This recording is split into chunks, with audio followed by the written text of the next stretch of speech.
Syedon, seribuan mahasiswa yang menamakan diri Aliansi Mahasiswa Unimal bersama rakyat berdemo di gedung DPR Kaluk Semawe pada Senin 13 September 2022. Saat sampai di gedung DPRK, para mahasiswa pun mulai menggelar aksi. Tak lama kemudian unsur pimpinan DPR Kaluk Semawe sempat menemui para pendemo. Namun saat itu pendemo meminta ruang diskusi berlangsung di dalam gedung karena tidak mencapai titik temu. Tidak lama kemudian, para unsur pimpinan DPR Kaluk Semawe masuk kembali ke dalam gedung. Setelah itu, suasana aksi makin memanas. Terjadi dorong-dorongan antara mahasiswa dengan pihak aparat. Mahasiswa juga membakar ban, namun tidak lama kemudian dipadamkan oleh pihak kepolisian. Selanjutnya, batu-batu pun berterbangan ke dinding kaca DPR Kaluk Semawe, hingga sejumlah dinding kaca di depan DPR Kaluk Semawe pecah.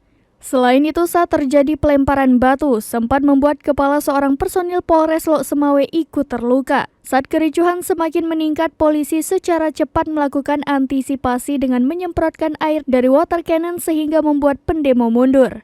Tidak lama kemudian, kondisi pun mulai kondusif kembali. Mahasiswa kembali berorasi di depan gedung DPR Kaluk Semawe. Sekitar pukul 14 waktu Indonesia Barat, mahasiswa akhirnya membubarkan diri dan meninggalkan lokasi demo.